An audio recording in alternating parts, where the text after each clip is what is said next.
عمران خان کے دباؤ پر فوجی اسٹیبلشمنٹ کی جانب سے وزیر اعظم شہباز شریف کو فوری انتخابات کروانے کے اعلان کے لیے دی گئی 20 مئی کی ڈیڈ لائن ختم ہونے کے بعد حکومتی مشکلات میں مزید اضافے کا امکان ظاہر کیا جا رہا ہے، جس کے شواہد پہلے ہی سامنے آنا شروع ہو چکے ہیں۔ ایک جانب معاشی محاذ پر مہنگائی کی شرح بڑھ رہی ہے اور ملک کے زر مبادلہ کے ذخائر تیزی سے ختم ہو رہے ہیں، دوسری جانب حکومت کوئی بھی سخت اور مشکل فیصلہ لے کر اپنی سیاسی ساکھ کو نقصان پہنچانے سے گریزاں ہیں۔ نواز شریف، شہباز شریف، آصف زرداری اور مولانا فضل الرحمان نے باہمی مشاورت کے بعد اسٹیبلشمنٹ کی جانب سے نئے انتخابات کی تاریخ دینے کا مطالبہ مسترد کر دیا ہے۔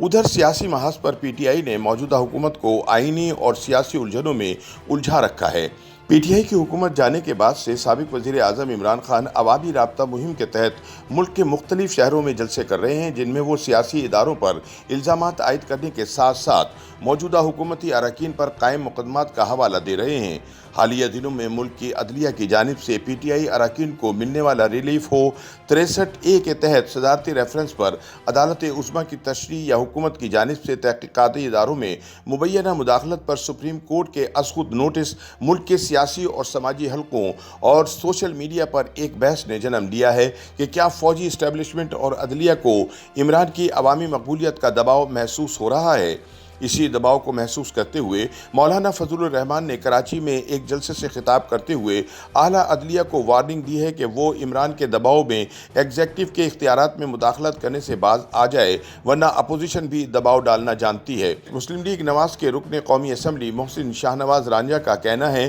کہ عمران کو آئینی طریقے سے ہٹایا گیا اور اس وقت جو اقتصادی حالات موجودہ حکومت کو ورثے میں ملے ہیں، ان کو بہتر بنانے کے لیے ضروری ہے کہ ملک کے تمام آئینی ادارے اس سلسلے میں حکومت کے ساتھ تعاون کریں۔ انہوں نے کہا کہ ابھی اس مخلوط حکومت کو آئے ہوئے چند ہفتے ہی ہوئے ہیں اور یہ نہیں ہو سکتا کہ اس کے ہاتھ پاؤں باندھ دیے جائیں اور یہ امید رکھی جائے کہ ملک کی اقتصادی صورتحال بہتری کی طرف جائے گی۔ انہوں نے کہا کہ موجودہ حکومت کسی آئینی ادارے سے آئین سے ہٹ کر حکومت کی مدد کرنے کا نہیں کہہ رہی اور صرف یہ کہا جا رہا ہے کہ ملک کی بقا کے لیے آزادانہ فیصلے کرنے کی راہ میں روڑے نہ اٹکائے جائیں۔ انہوں نے کہا کہ اداروں کی طرف سے یہ تاثر نہیں ملنا چاہیے کہ وہ کسی دباؤ میں آ کر کوئی اقدامات کر رہے ہیں یا وہ انتظامی معاملات میں مداخلت کر رہے ہیں۔ اس معاملے پر پیپلز پارٹی کے سینئر رہنما اعتزاز احسن کا کہنا تھا کہ مخلوط حکومت میں شامل تمام جماعتوں کو علم تھا کہ ملک کے معاشی حالات اتنے اچھے نہیں ہیں، لیکن اس کے باوجود ملک کی بقا اور لوگوں کو ریلیف فراہم کرنے کے لیے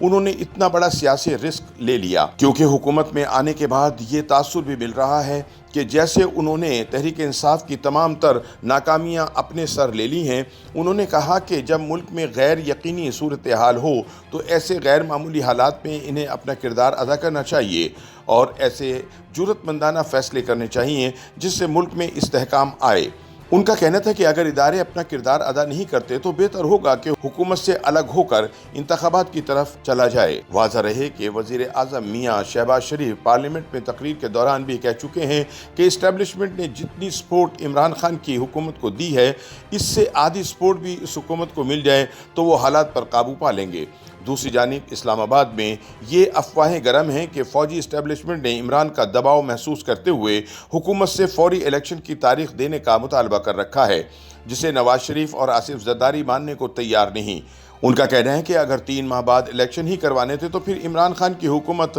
ہٹانے کی کیا ضرورت تھی۔ ایسے میں سوال یہ بھی کیا جا رہا ہے کہ کیا پی ٹی آئی حکومت کے خاتمے کے بعد عمران کی عوامی مقبولیت کے باعث فوج اور عدلیہ دباؤ محسوس کر رہے ہیں۔ تجزیہ کار حامد میر نے کہا کہ بظاہر ایسا لگ رہا ہے کہ عدلیہ اور بالخصوص سپریم کورٹ تحریک انصاف کے حالیہ جلسوں کے بعد دباؤ میں آئی ہے اور 63A کے تحت صدارتی ریفرنس پر جس طریقے سے رائے دی گئی، آئینی ماہرین کے مطابق تو سپریم کورٹ نے آئین میں ترمیم ہی کر دی ہے۔ انہوں نے کہا کہ وزیر اعظم اور پنجاب کے وزیر اعلیٰ کے خلاف کرپشن کیسز کا معاملہ عمران خان نے عوامی جلسوں میں اٹھایا تھا اور اس کے بعد سپریم کورٹ نے اس پر از خود نوٹس لیتے ہوئے اس پر کارروائی کا آغاز کر دیا۔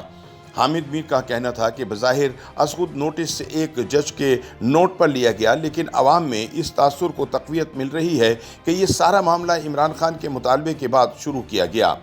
حامد میر نے کہا کہ بظاہر اسٹیبلشمنٹ تحریک انصاف کے جلسوں سے متاثر نہیں ہوئی اور ان کا ابھی تک یہی موقف ہے کہ فوج اس معاملے میں نیوٹرل ہے اور اس کا سیاسی معاملات سے کوئی لینا دینا نہیں۔